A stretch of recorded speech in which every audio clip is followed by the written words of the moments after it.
for you who can, you can look at this afterwards. It's a topographic map. It's a lot of fun, but you might be able to make out that right down there's a spine of mountains.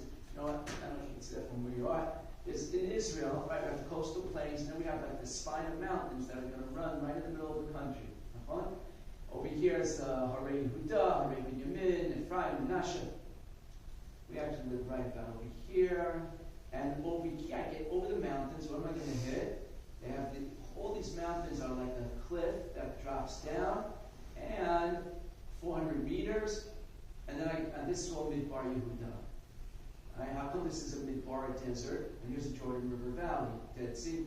Why does this become a desert over here? It's called a rain shadow desert. What happened? The moisture is coming in off the Mediterranean, right? It's the coastal plain. Starts now rising, so all the evaporation from off the sea is coming into Israel, starts hitting the spine of mountains. So the water and the winds, it sort of rises along with the mountains. Okay, so I'm going up from sea level 700 meters up. If I get to Jerusalem, over here it's going to be bush, gets 1,000 in the Beit Daniel.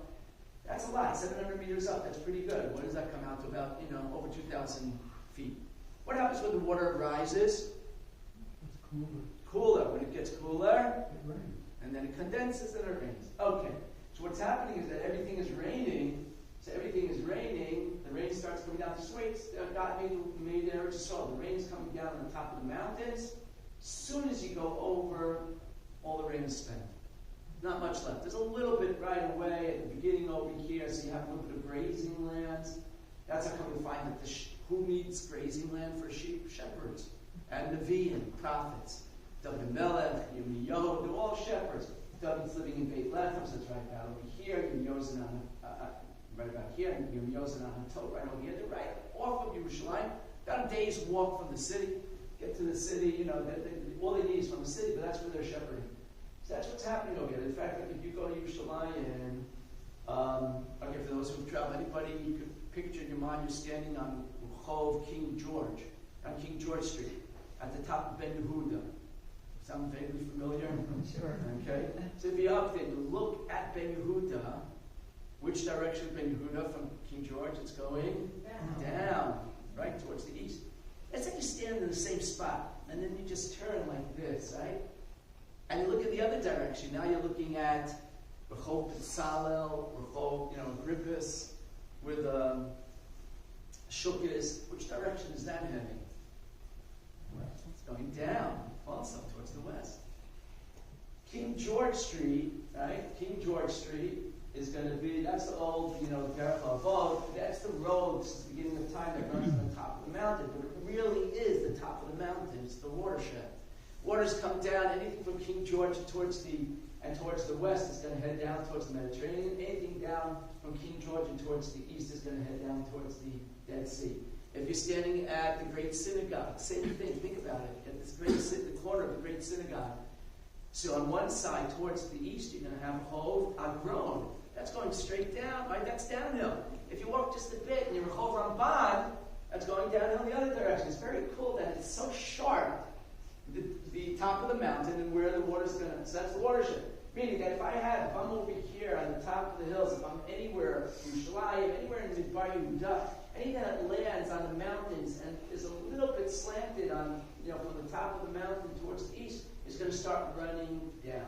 So a lot of the water is going to sink into the mountains, and it's going to spurt out in different places. Give me an example. Near Yerushalayim, the water's sunk in. It's all limestone over there, dolomite. The mountains themselves, it's got crevices inside the rock. Sinks in, and then squirts out the side. For example, En-Gedi. That's what En-Gedi is. It's squirting out. Or sometimes the water's not going to sink into the rainfall's not going to sink into the mountains, but it's going to continue. It's going to stay on the surface. It's going to be surface water. It's going to continue. So it's going to start heading down.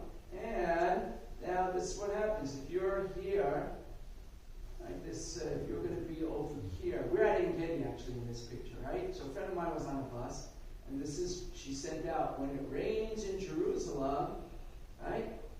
2 hours later, here's everyone stuck in traffic, right? This is heading right after those trees. You get to the Dead Sea. And That's known as the flash floods. Right? So that's like there are a lot of people, that they like to chase these things down. Let's do it better than that. And this is a famous, let's do this one. Okay? So here you got, it's actually a wall. You can see the water coming out from the mountains. It's going to be with Barney Huda. And you see that it's like a wall of, it's like the blob that ate New York. See how it's like just moving along. And let's make it a little bit more dramatic. Don't worry, nobody gets hurt. It might look like it, but look at that. Now obviously this is dangerous, right? And this is terrible. We've had terrible tragedies. This is the concept of getting stuck in, the flash flood. So don't worry about the dog. He got it out. And this guy also, he'll be all right. He'll be all right. Just add a little drama to the night.